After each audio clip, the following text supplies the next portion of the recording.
That's it. We are live. Welcome back to Kitchen on Fire. I am not George Clooney, contrary to what you would believe. I am James Mellgren. Right above me is Chef Olive, and we have a very special guest today. We have Tom Frainier, who is the owner, co-owner, I guess, with your sister and brother-in-law of Semifreddis, one of the Bay Area's premier bread and pastry makers. And we're very happy to have you here, Tom. Well, thanks for having me. I appreciate it. I just want to tell you, there seems to be flour all over your window there. It's creative. Well, yeah, not quite. It's sunshine, actually. Sorry, it's a little bit faded out. But maybe it'll make me look younger, actually, the fade out. So that's good. You look fabulous. No, it won't. But that's okay. You know, the important part is hope is the key. You know? Yeah, exactly. All right. So, Tom, we've known each other for a long time. When I opened Cesar, and I met you a long time ago, right, Tom? And I see you always in the shows, all those shows you do in San Francisco, that fancy food show and all these shows. Yes. Yeah, I've seen you there a lot. Yeah, you saw me heavily drinking at one point. Yeah, that was me. That was me. My daughter was over the other day having a little social distancing gathering in the garden, and I made margaritas, and she said, "Oh, this is exciting, day drinking." And I said, "Violet, we just call it drinking." Yeah, exactly. Well, you know, you do realize if you're going to drink all day, you got to start in the morning. Exactly. Okay. You know my principle, right, Tom? I don't drink anything stronger than gin before 9 o'clock in the morning. Yeah. That's a good code to live by. Yeah, it is, definitely. Especially now during the day. Personally, I quit drinking. I quit last night around 10, I think. That's because you could not grab the bottle. That's right. So tell us a little of the history of Semifreddis. I know you began in 1984. Gosh, that's a long time. You've been... Yeah. Yeah, I came in real briefly in 1984. Actually, a couple from the cheese board who now have Phoenix Pacifico pasta. Oh, sure. Carol. They left the cheese board, said they wanted to do their own thing. They opened up Semifreddis. My sister was one of their first employees. They did it for about 2 years and said, "Screw this. This is way too hard. Baking is a totally insane business, 24/7. And so my brother-in-law, her husband, he quit his job and came in. They bought it from the owners. They were going to just shut it down. They said, "No, we'll buy it from you." And about a year after that, I was, doing my thing in corporate America and hating it. And it wasn't like it was a bad company or bad people. I worked for Clorox, hence the hair I'm still representing. Hopefully I'll get a licensing deal out of this after this. But sort of a midlife crisis. Again, not a bad company, not bad people. I still have a lot of friends there. But I just really couldn't operate in a huge bureaucratic corporation. I sort of got to be me, and I don't play politics, and it was time to go. So it was kind of like the Tom Petty song, Free Falling, jumping off a cliff. I quit, didn't have a job, didn't know what I was going to do. And my sister and brother-in-law said, "Why don't you come help us while you figure out what you want to do?" Walked in at 4 a.m. in Kensington, 372 Columbus Avenue. And I swear to God, I walked in and I just felt it. The smells. I'd never baked a thing in my life. They taught me how to bake, mix. I was the janitor. I delivered. And about a month later, I said, "I want to be your third partner. I got money to invest and energy." So I just passed my 32-year anniversary. Wow. June 1st, a couple of weeks ago. Wow. That's crazy. Congratulations. Yeah. And so we were a total of 5 years in the 450 from 84 to 89. I came in 88. Then in 89, we moved the bakery to Emeryville, where Pixar is now. We were there before them. And we went from 450 square feet to 5,000. We were crapping in our pants, thinking we were going to go bankrupt. Oh, my God, this is too much space. But over 20 years, we got up to about 20,000 square feet. Only about 18,000 was usable because, we kept on taking more space. The oven was here, it was over there. It was very inefficient. And then Pixar bought the building in 2000, and we knew we had to leave at some point. So luckily, in 2009, we were able to find a building in Alameda, and we were able to buy it. which is even better for us now, given what happened with rent in the Bay Area. And we've been here almost 11 years. It was an empty shell. Me and my brother-in-law borrowed $7 million. I was 51, he was 55, had to personally guarantee it. If it didn't work, I'd be sweeping up at Kitchen on Fire. And it worked. No, It's worked. So anyway, that's kind of the brief history of where we've been. And from the very beginning, we have 3 rules of success of business: take care of the employee, take care of the employee, and take care of the employee. They're actually more important than the customer, because if they're well trained and well motivated, they will take care of the customer, and that's served us very well over the years. That's a great philosophy. Mm-hmm. Did you begin with the idea of servicing restaurants and markets, or did it start off as just a small neighborhood bakery? Yeah, it started off as a small neighborhood bakery, and by the time I got there, we had like 10 wholesale accounts. We would actually sell out of bread before we opened the doors in the morning. We would take bread reservations because we could only produce so much in that small space. We would deliver to Berkeley Bowl Tuesday, Wednesday, and Thursday afternoons with 40 seated baguettes. I'd come into the Berkeley Bowl, people would get out of line, and they would take them out of the bag until, like, when I got the bag to the shelf, it was all gone. Christopher's Cafe, I don't know if you guys remember that one on Solano Avenue. That was the best hamburger I think I've ever had. Of course, Andronico's and Berkeley Bowl are probably the 2 grocery stores that did the most for us as far as reputation goes, exposure.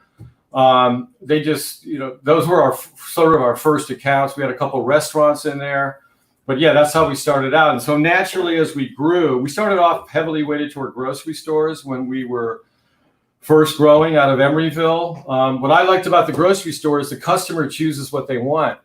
The problem in a restaurant is one person makes the decision. So I want the customer to be able to decide and do that. But over time, pre-COVID, we got to 50% grocery and 50% restaurant cafe. So that was a pretty good mix. And that served us well, because COVID, when all those restaurants had to close, yeah, believe me, it was, it's not fun losing all that business, as Oliver, you guys know. We were better off than most because at least we had the grocery store as a base. And we're just, I have something written on the whiteboard in the conference room at Semifreddis. It's a Winston Churchill quote from World War II. When you're going through hell, keep going. Yeah. And that's what's happening now. We're going through hell, and we're going to talk a little bit, Tom, about, we have the same discussion with Sue from Cowgirls Creamery. The problem is, we need the restaurant to be saved at any cost. This is the most important thing. It's a social endeavor. We know the restaurant reverse most of their money into the community. Right. And all these food businesses like food, cheese, wine, and stuff, they live also off some of those restaurants. And we absolutely need to find a solution to help. And we're talking earlier about the rents. So this is one of the crucial part right here. Yeah, I really, if I was king of America, which of course you could be, and you're right, and I could do anything I want, I would order every landlord in the country, commercial and residential, to give free rent till the end of the year, because the key for restaurants is their one fixed cost is rent. Mm-hmm. Right, everything can go down. You can sort of downsize your insurance. Obviously, if you're not buying food, you don't have labor. And that's going to be the key factor. Exactly. I completely agree. If we can have at least on hold or something, and not owed after our lease. That's the thing is, which is the confusing part is, restaurant business makes so little money, we can't accumulate any more debt. So we have to find a solution. And the landlords, unfortunately, they have stuff to pay as well. So they need help from someone. Right. Right. And because I think we all know, I think the Golden Gate Restaurant Association a month ago, 6 weeks ago, came out with a number that at least 50% of the restaurants in San Francisco probably won't reopen. And what a lot of people don't realize is that before this happened, restaurants were already on the financial precipice. Yeah. Because rents had gone sky high, labor had gone sky high, finding people. Remember that 3.5% unemployment rate. So they were already in a bad position. So unless you have investors in your restaurants, and we don't have any investors in Semifreddis, I just don't think we agree on our goals of what we want to try to accomplish. Or if you've been around for a long time, have accumulated cash in the bank. Other than that, it's going to be a tough slog. But I want to do a pitch for independent, locally owned restaurants and cafes and whatever. You know, the average consumer in the Bay Area, don't go to the corporate chains, man. Don't go to the corporate chains. If you don't support these local, small, independently owned businesses, a night out in 2 years, a good night out with your significant other is going to be Applebee's, okay? Corporate food chains will survive. They got plenty of money. They got all this stuff. So don't go to Starbucks. Don't go to these places that have all this investment money behind them. It's really easy to find out what's happening. And if people ask me, do you think the restaurants will survive? I said, yeah, it's real easy. If you support them in the same way you supported them pre-COVID, they're going to survive.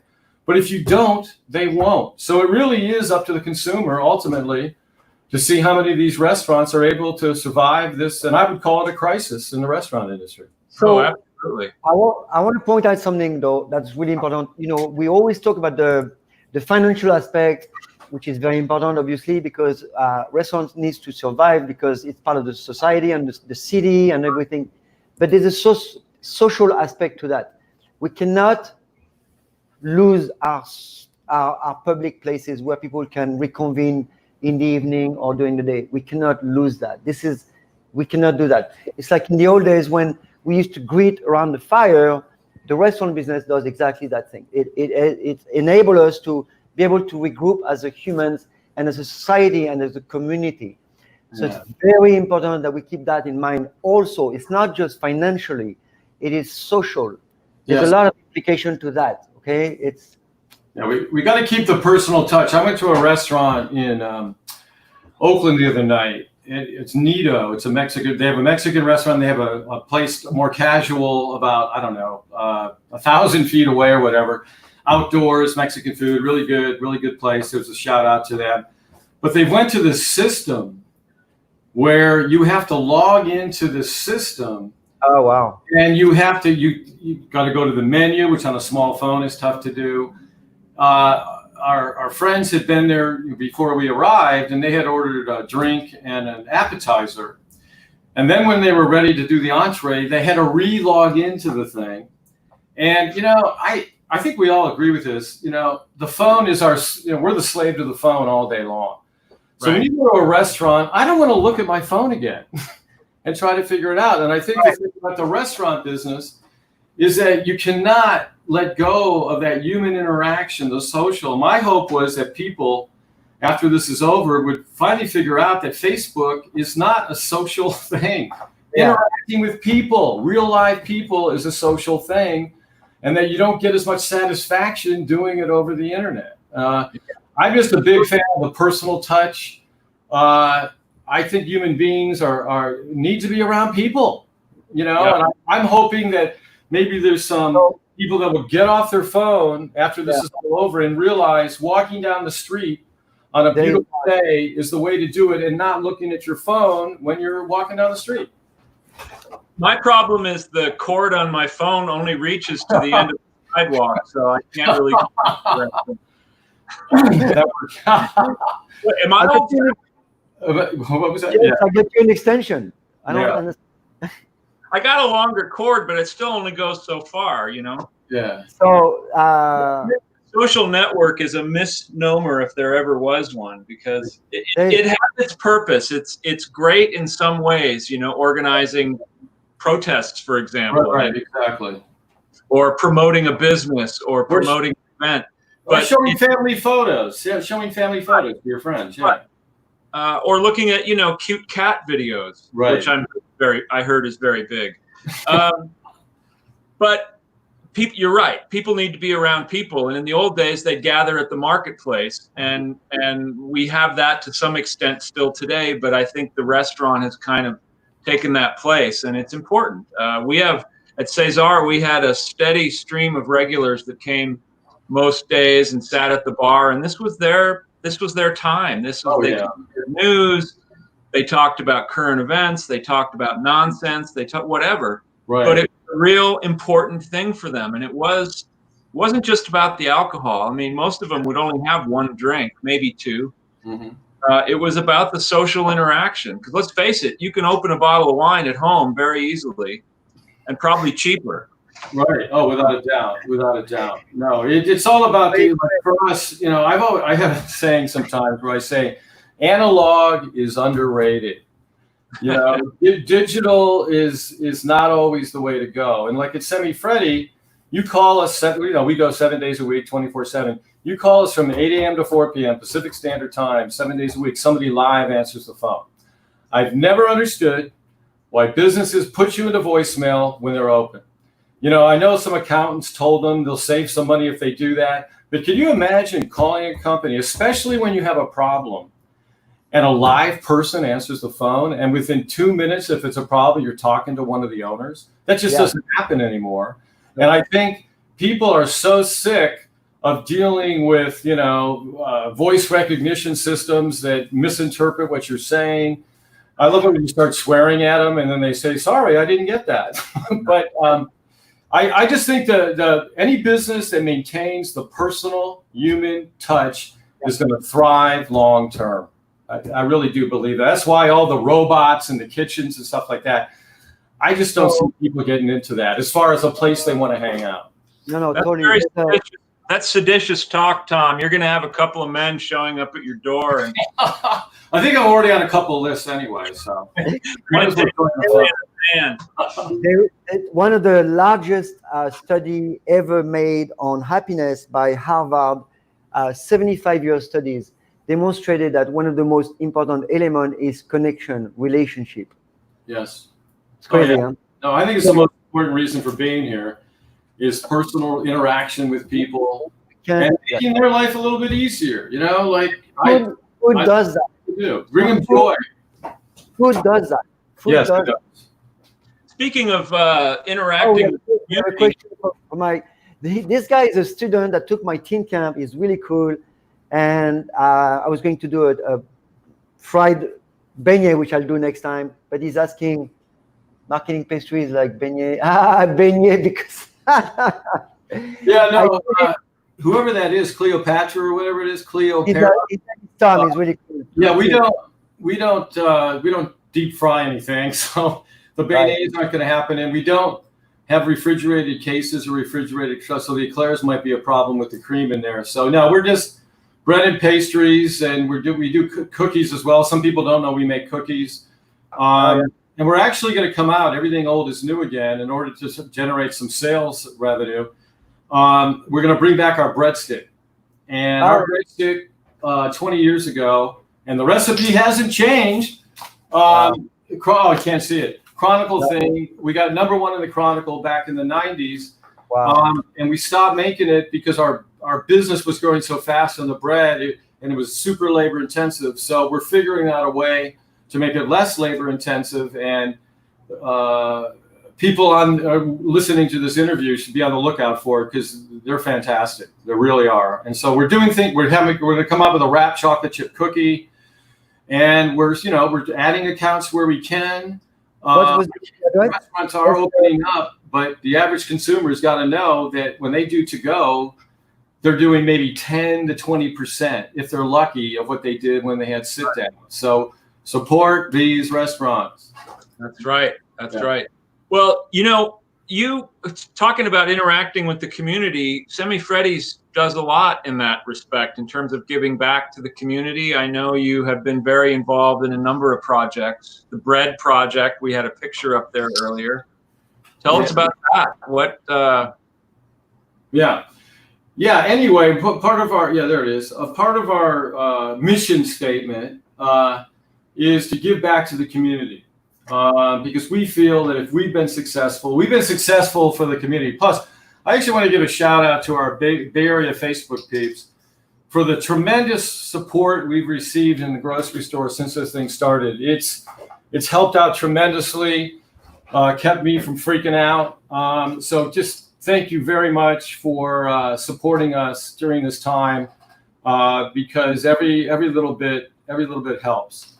So anyway, we just think it's what you got to do. So we've been involved with Alameda County Meals on Wheels, McClymonds High School in West Oakland. We've been sponsored a lot of their sports teams over the years. I think to date we've given about $27,000 to them. Oakland Tech we gave to their science and engineering program. So we have a certain amount set aside every year for the cash. And the Bread Project thing that people are looking at right now, that's a great organization that takes people who normally don't have job skills. It teaches them culinary skills so they can get a job. Anyway, when we were in Emeryville, we did our pastry about 3 blocks away when we did our bread. We moved to Alameda. We had 2 years left on the lease. We said, okay, what should we do? Blah, blah, blah. Our head baker came up to us who had taught at the school. We let him go teach. And we had donated a truck and given them flour. He said, hey, they're about to lose their lease in Berkeley. And if they lose it, they're done. So we said, what the hell? So we subsidized their rent in Emeryville for 2 years, and that was worth $150,000. So again, we just believe good deeds lead to good deeds. We also donate, have always done this, and we did it again this year and last year and the year before that.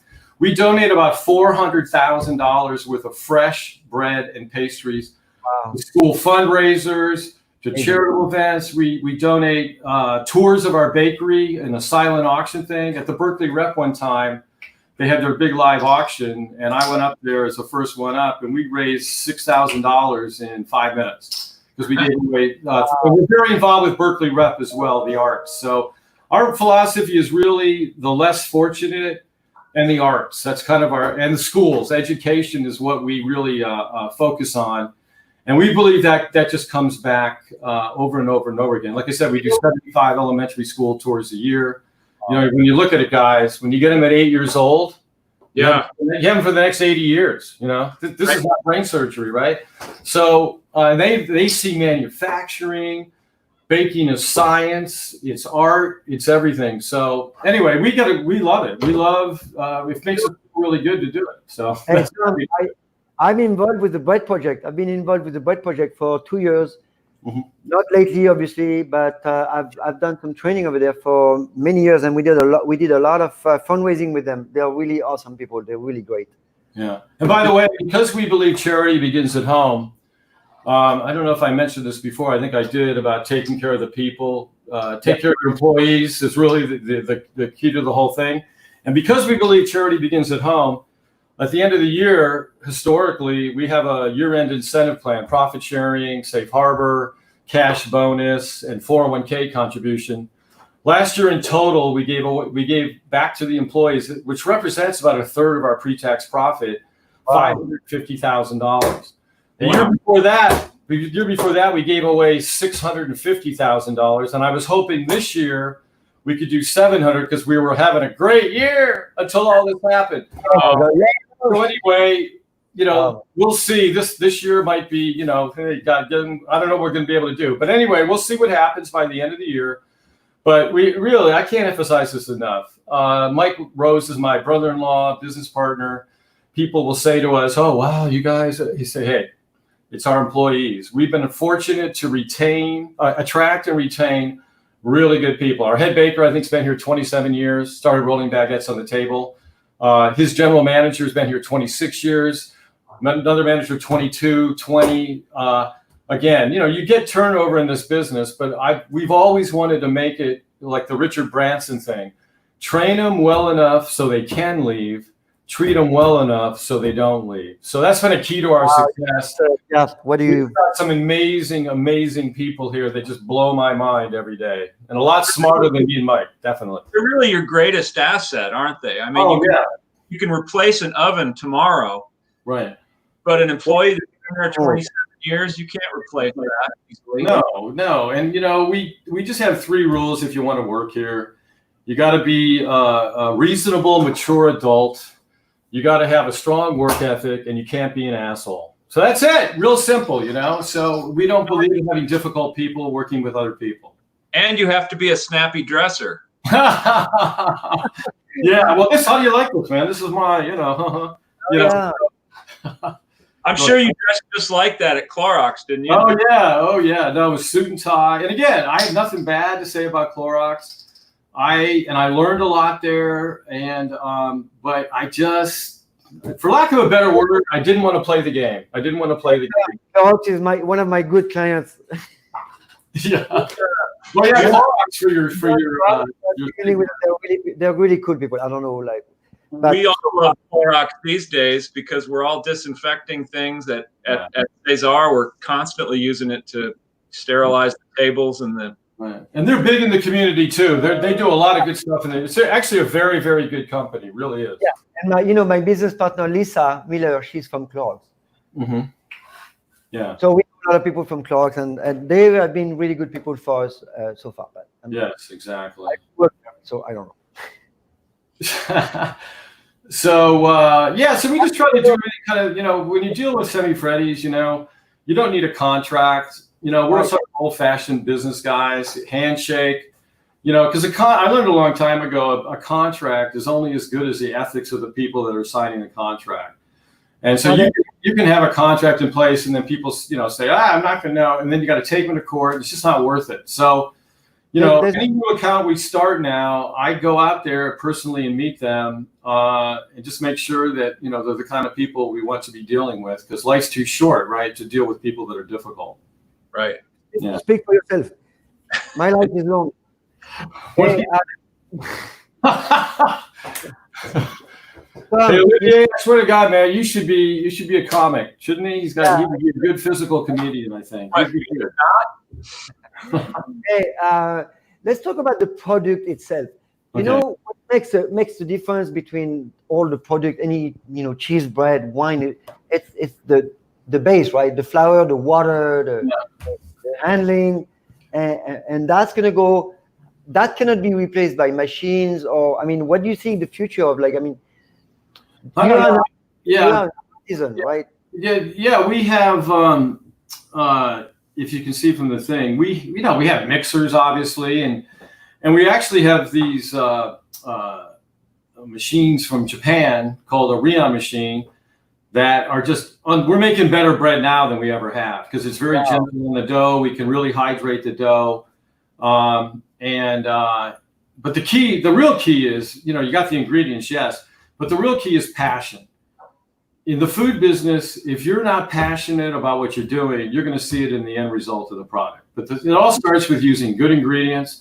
You know, our vanilla comes from Madagascar. Our cinnamon comes from Indonesia. Our fennel comes from India.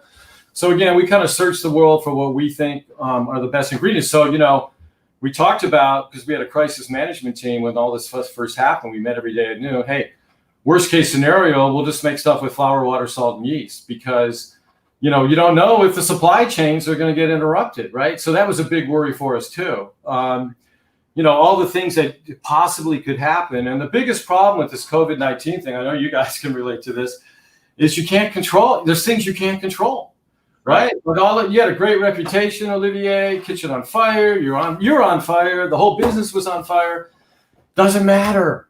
Because you couldn't do what you did anymore. And again, I'm not saying that was right or wrong what happened. I'm just saying that we're suffering, that's for sure. Economic impact is really tough on the restaurant, hospitality, and airline industry. And then also, like you said, Olivier, if we're down, then somebody else is down, and then somebody else is down. And so, you know, hopefully things will open up sooner than later. Oh my God, Nixon was right. There is a domino effect. Yeah. Right. Oh, without a doubt. Yeah. So I'm not, what the biggest challenge for the food business is to take a decision that is supposed to be temporary. And I know very well that what is temporary lasts. So it's very difficult to do temporary that doesn't like, you know, you do something temporary, but then all of a sudden you do that for years. So where do you take your decision? What do you put a parameter of like 3 months or 6 months? You know, we don't know when we're going to open. So now we have to change our business model. But then we need to be able to reopen immediately when things go back. So this is the biggest difficulty for us, is we don't know what to do. I mean, I joined the club. I mean, basically you're talking about what's my plan. I mean, 3 months, 6 months. No, how about tomorrow? Yeah. Because you don't know what's going to happen tomorrow. Like when they went a while back to the 6 feet waiting outside the grocery store and only so many people being let in. People went to the store less often. We have a fresh product, but luckily everybody's cooking at home, so it made up for the fact that they're not going to the store as much. But now lately, I haven't had to wait in line at any grocery store I've been into. A lot of that smell it out. And if our guy company that fixes our trucks, like 5 weeks ago, they said, oh yeah, we're going to shut down, and it's like, I would have never expected that. Well, it turns out it was only a 2-week shutdown. We had another supplier, but right now we got extra flour on the floor. We got extra salt and extra yeast because we figure worst case, we can do that. But we got a great team here. The management team, 90% of them started at the bottom, entry level. We got janitors who are managers. And like I said, they're the smartest people I've ever met. None of them have a college degree. And they're like the smartest people I've ever met in my life. And they love change, and they got great people skills. And I'm just so thankful that we were able to find them and keep them here. I used to interview people for work, and they'd tell me they had a college degree, and I would tell them, well, I'm not going to hold that against you. I'll assume that you're a smart person anyway. Yeah, exactly. I assume you learn. I do have a college degree, by the way, but I'm not a smart person. So, those usually don't go hand in hand. 2 degrees, except my finite degrees. I went to college, but I majored in theater, so it doesn't count. Well, I want to talk briefly about the product itself. That it is so incredible to me. It's just like cheese and wine. I mean, you take a basic ingredient, you use the same flour, you've got yeast, you've got salt, and you got water, and you can make such a variety of breads. It's the wonderful fermentation. Right. Fermentation, and the different flavors you can develop.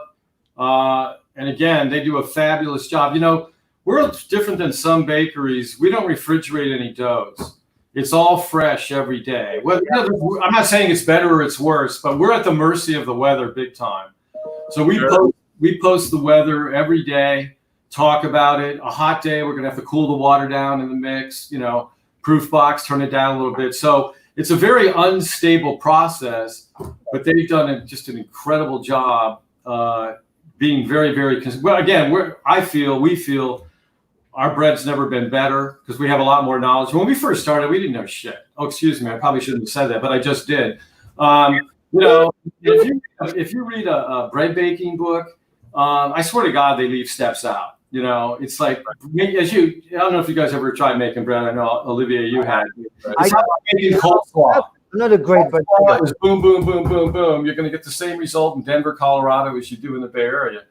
Bread, the humidity, the atmosphere, all the ambient temperature, all of that can affect what's going on. But we're fortunate in the Bay Area that there's a lot of European transplants. They're into bread. It's part of their daily thing. So we were also fortunate. There's a lot of independent supermarkets in the Bay Area. So, if they weren't around, I don't think you would see our bread at Safeway or some of these other places because they wouldn't have to. So we're very fortunate to be in this spot. Bread has been a staple, one of the most important part of the diet of the meal for many, many civilizations. Is it good or bad? I'm not saying that, but I'm just saying that bread is a super important part of diets all over the world. What has changed is the quality of the wheat and the quality of the bread makers. That's why it's important to buy from artisan any food, because now they are the only one that have actually been trained in the slow process of making something very expensive. So expensive in the making. In order to make, cheese or bread, you have to. It's expensive to put together. It's not like you go in your thing and you put that together. No. There's knowledge. There's a craftsmanship. You have to find the right artisan. The passion you're talking about, that doesn't. What we're most proud of is that you can do everything you said, good ingredients, and that's what we do. But you got to do volume in order for it to work. Sure. And we're proud of the fact that next time you go to the store, look at our prices versus everybody else. My intent has always been to make it affordable to everyone, and that is a daily purchase, and you don't think twice about getting it. Right. Some of the youngsters coming up in the banking world, I was saying to Steve Sullivan a while back at Acme, we're not the youngsters anymore. There's other people coming up. And they got some interesting stuff, and $10 a loaf. Okay, cool, man. But again, we want this to be a daily bread, simple flour, water, salt, and yeast, and of course our pastries and our cookies. But again, always had an attitude of the way you do volume is you keep the price reasonable, and that people don't think twice about picking it up. Tom, I was telling in one of the podcasts previous, we were talking about the price of the bread in France that has never changed until 1940s or 50s. It was always 1 AQ or something. Yeah, it was a law, right? You couldn't charge more for a baguette, right? They kept shortening the bread, but the price Right.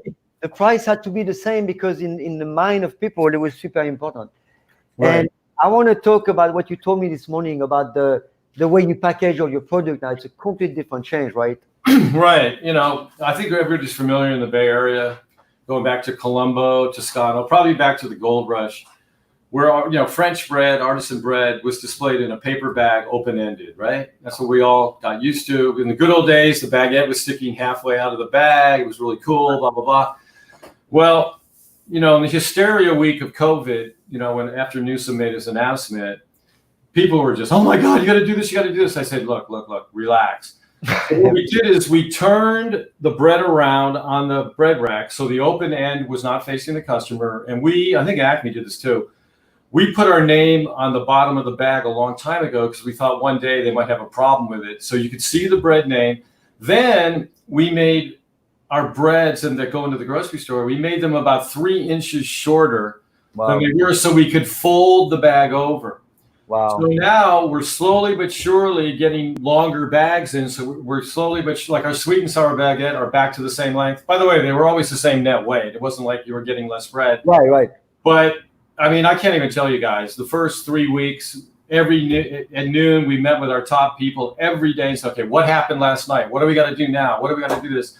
You couldn't get half these supplies they wanted you to have. We had our office manager, 17-year-old daughter from Berkeley High, make a bunch of face masks for us because you couldn't get face masks. So, again, anything that we can control, Semifreddi, I'm pretty confident in what we can do. But unfortunately, there are still things to this day that are beyond our control, beyond your control, beyond any restaurant's control out there. And that's kind of the scary thing. And the problem is you can't predict the future. Right. You don't know what the future is. Usually in a business, you buy a piece of equipment. You say, okay, we're going to do this much sales. We're going to get the money back. Cool. You can't do that right now because you don't know what's going to happen. Well, it's more like survival mode. You cannot plan. No, exactly. So you cannot predict or plan. The planning is the hard part because, for example, for me, people need to reserve about 2 months in advance, right? So by the time I decide to reopen, I know I'm gonna have all this time with nobody. It's like it's very weird. I'm a very, very weird situation. I have to change my business plan entirely, which I'm not sure exactly what we're gonna do, but this is what's happening. There's a length to things to happen. And it's natural and whatever. So yeah, we were fortunate that we were able to, my whole goal the first 2 weeks was that we wouldn't have to temporarily close. And then I was saying, we're not going to make it till June, because I thought, oh my God, we're not going to be able to sell it in the grocery store, blah, blah, blah. But anyway, here we are in June. And, we're trying to slowly but surely build our sales back. But it was a big, big hit like it was for everybody, including Olivier. Yours was like 100% hit, most likely. Yep. And so we're just trying to find other things we can do and be as efficient as we can to get it. In fact, we used to have 20 delivery routes and we went down to 18 because some of the routes were running very empty because all the restaurants were closing that route. So we battened all the hatches.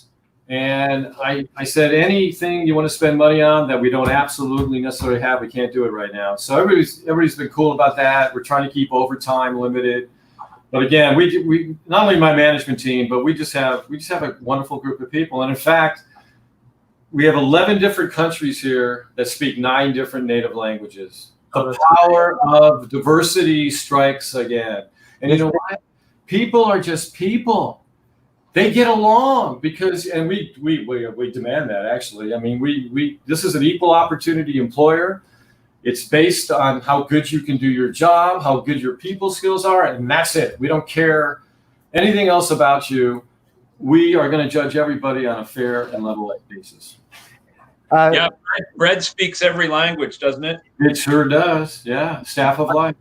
I want to say one more thing about the product too, and that is when anyone's ever asked me about like why should I buy artisan bread? You know, what's so special about it? And I say, I ask you that.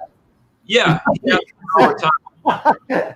And I say, well, aside from the flavor, which is very big, I said just buy a loaf of whatever, Semifreddis or Acme, and just read the ingredient label on the side of the bag, and then go buy a bag of some industrially made bread and read their ingredient list, and guarantee you won't be able to pronounce half of what's on there. Yeah, you need a chemistry degree.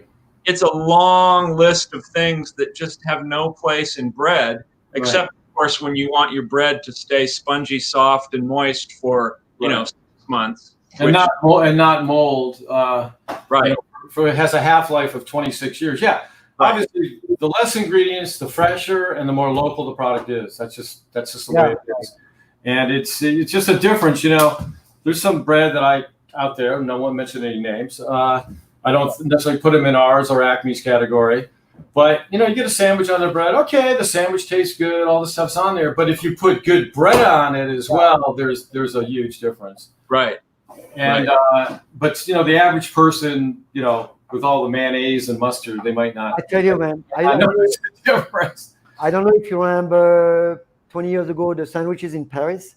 It's like a beautiful bread with a slim little piece of ham, but it was all bread, butter. Electron microscope out to do that. Laser cutter, you know. That was true in Italy too. The panini they put butter on it too, right? Yeah. Oh, I've never understood the butter thing on a sandwich, but whatever. Oh man! And the joke was, you have to be able to see through the ham, the face of the thief that sold you the sandwich. That's hilarious. I love that. Anyway. So, yeah, it's going to be tough. It's going to be tough. I think that the next year, any business that comes out the other end, or you know, in our industry, you've done something, or you've been lucky. Like I said, I always tell people, there's no reason to be arrogant if you've been successful in business, because a big part of it is avoiding bad luck. You know, I mean, Olivier, you had some incredibly bad luck.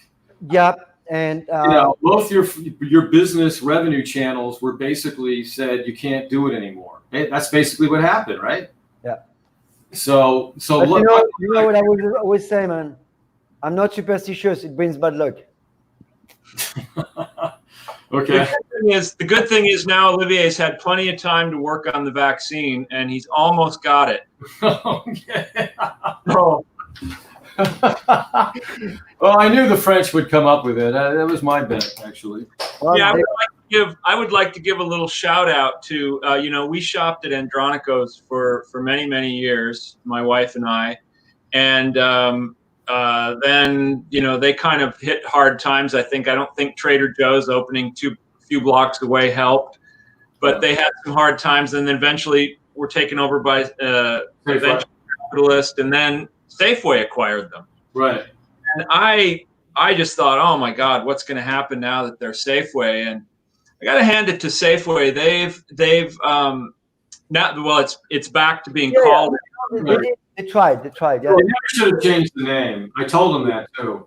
I said at the very beginning they should have left it Andronico's. They could have put a little subtitle, Safeway Community Market or whatever, which I think what they have now.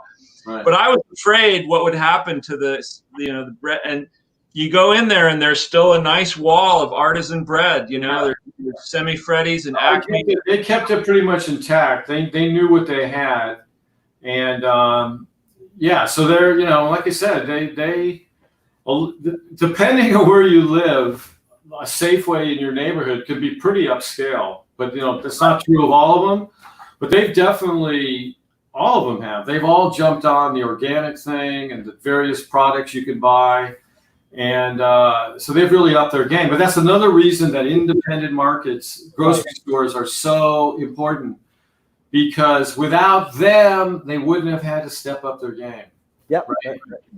Right. Absolutely. And they're in town with some incredible stores. I mean, we have now 2 Berkeley Bowls, which is still an independent store as far as amazing, yeah. For whoever has not been to the Berkeley Bowl, they need to, I mean, whoever's listening, they need to check it out. I mean, it's just amazing stuff. Oh, Berkeley Bowl is it's our number one account. I mean, each one of them individually. Fantastic, absolutely fantastic people. Let's put it this way. I think we have 450 accounts in total. If they were all like one of the Berkeley Bowls, we'd have 50. Oh, wow. Yeah. Do the math. Yeah, it's a big. Just the produce selection.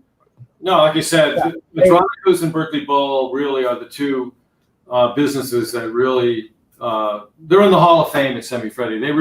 They really helped our exposure and our business, and they were trailblazers at the time. Hey, Tom, I have a question for you. That was from a comment that Sue from Cowgirls, she was mentioning that because of all these restaurants closing, they had to reshape their whole business venture like really, really quick. Mm-hmm. And I'm sure that's the same happening to you. How do you deliver a restaurant? I mean, you don't deliver a restaurant, or do you do? Yeah, well, a lot of them are still closed. They haven't reopened up.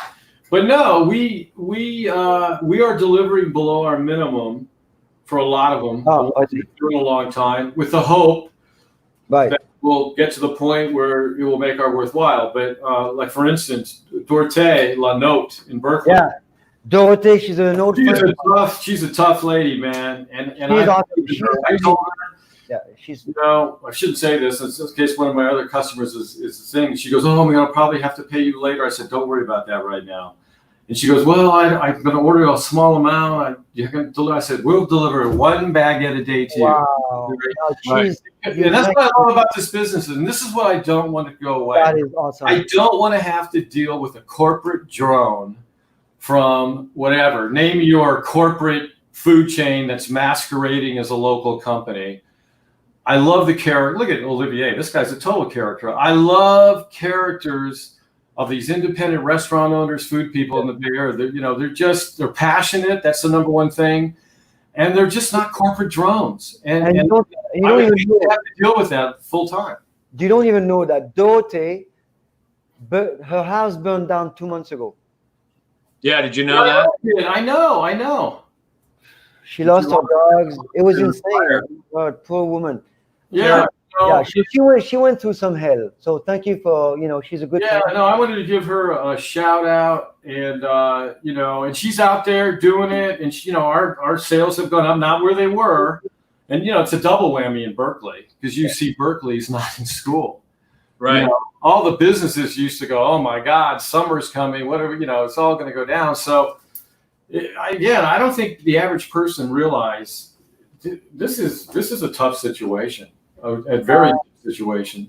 And it would be a great shame to lose a restaurant like La Note, which is just one of many community restaurants that it's what you want to encourage. That's the kind of restaurant I want to go to. Right. And the problem with corporate chain restaurants is they might behave themselves for a while, get all the good ingredients, but if competition goes away, they're going to go right back to what's the cheap, what's everything else. And you look at Berkeley right now. Berkeley's got so many chain restaurants; it's unbelievable.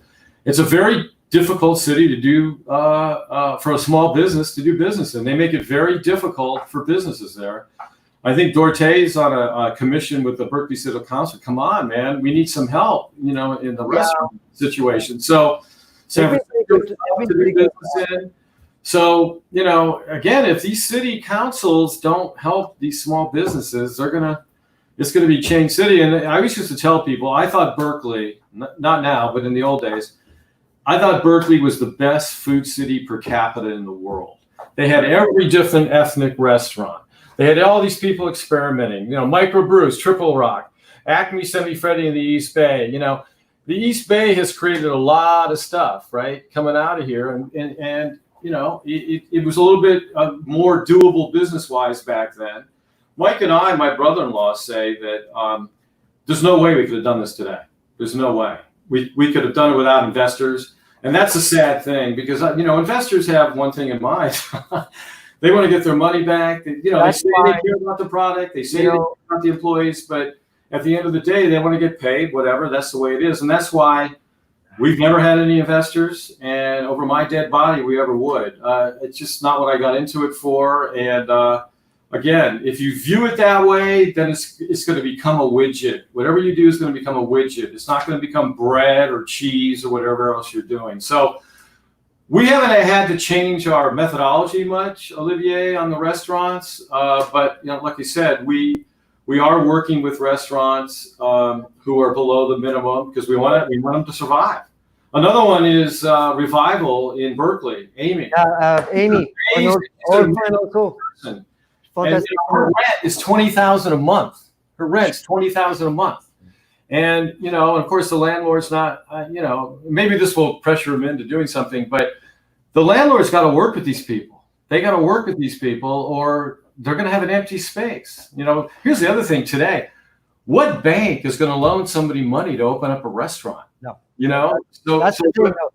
When you talk about investors, there's no, I mean, who would invest in a restaurant today? I mean, like literally. Right. What are your sales? Zero. Yeah, right. Never. No. But they were good a year ago, though. I mean, I sold something once.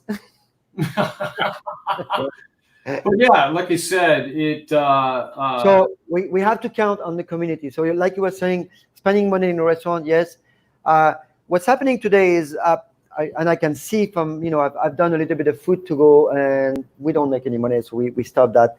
But people are trying to help. Yeah. I think they don't know where to help, and I think that's the biggest problem. So I'm not sure how to, you know, but people want to help. Everybody's trying to, so they're trying to order here and here and here. Sometimes they're very disappointed with the food. Sometimes they're very happy, but people are continuing. So if there's a way to maybe a group that help in a most political view, and like you said, Tom, I think right now we need the rent relief. Yes. This is the only thing we need, all of us. We need rent relief.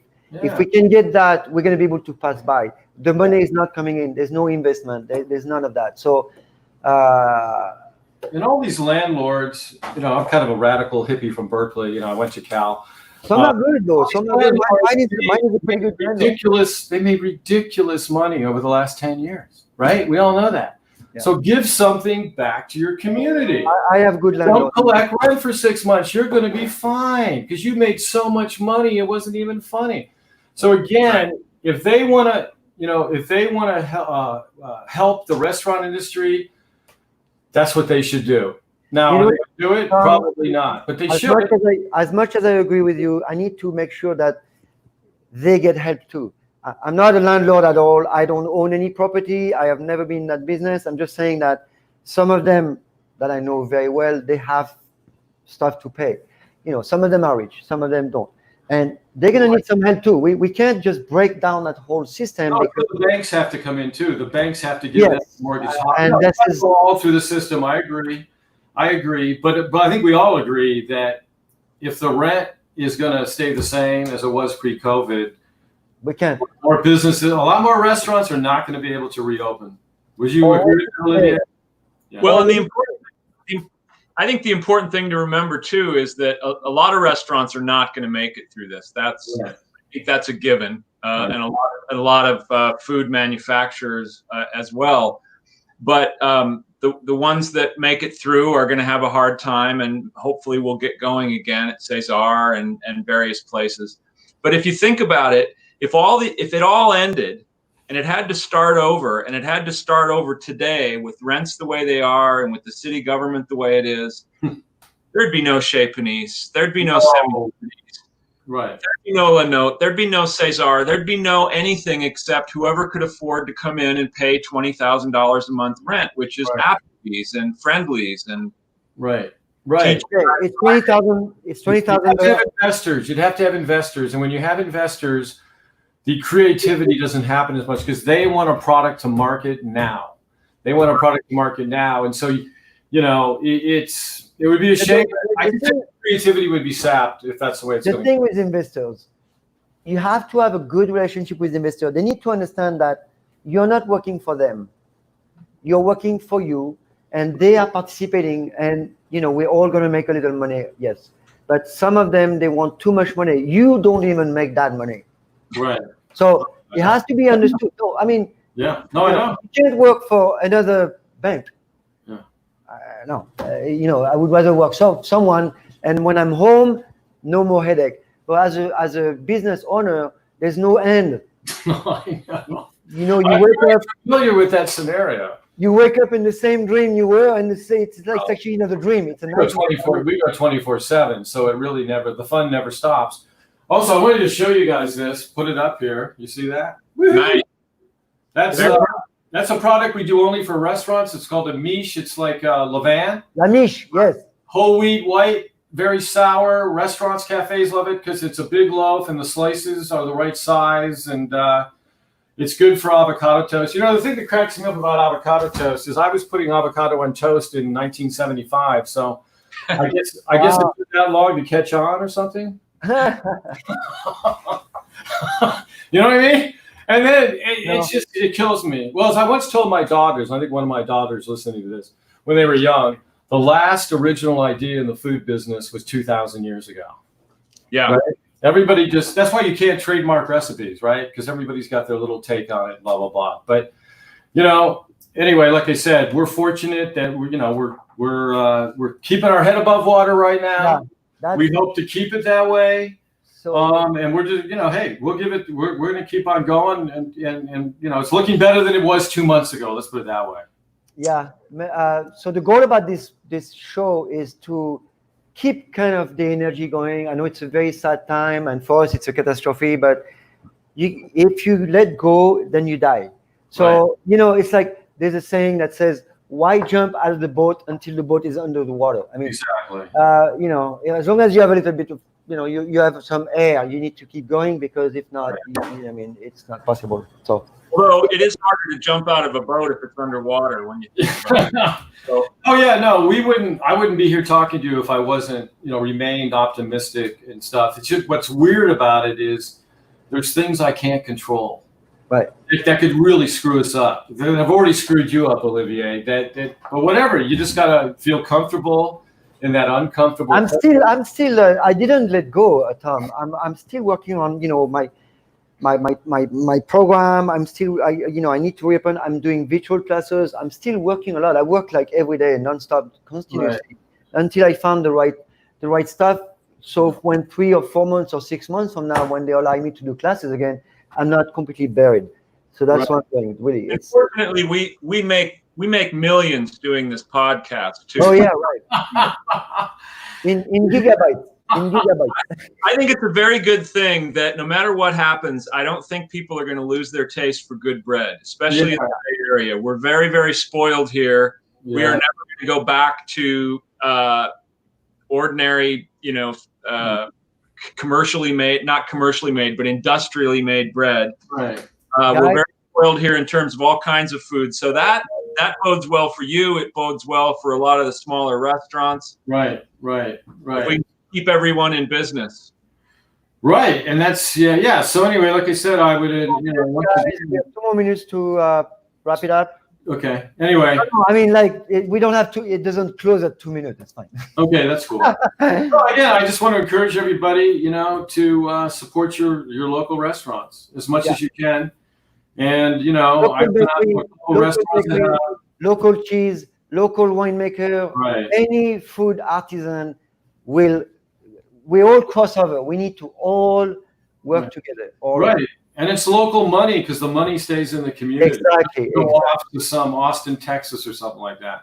Right. So it's really important to do that. And, you know, I went out, a couple of these restaurants have outdoor seating now, and I'll tell you, it felt really good. I mean, there is nothing like going to a restaurant, hanging out with some friends, socially distanced, of course. And it's just a feeling that I'd forgotten about. But you know, I'm just hoping that this thing's over soon, And we don't get the second wave, but if we get it, we get it, and we just keep on plugging away. That's our philosophy. Well, we're going to get through this, and yeah, you're right. You get to go to a restaurant now. I mean, it's like a lot of things. If you lose it for a while and it comes back, you realize how good it is, and it's a wonderful thing. So, yeah. Tom, thank you so much. Thank you, man. Yeah, man. Hey, thank you guys for having me. I'm coming to your bakery in a few weeks, and then we will do a show over there, right? Yeah, and James, you should come too. See our bakery live. I would love it. Hey, thank you guys. Appreciate the opportunity to tell people what's going on. Thanks. Well, we hope to see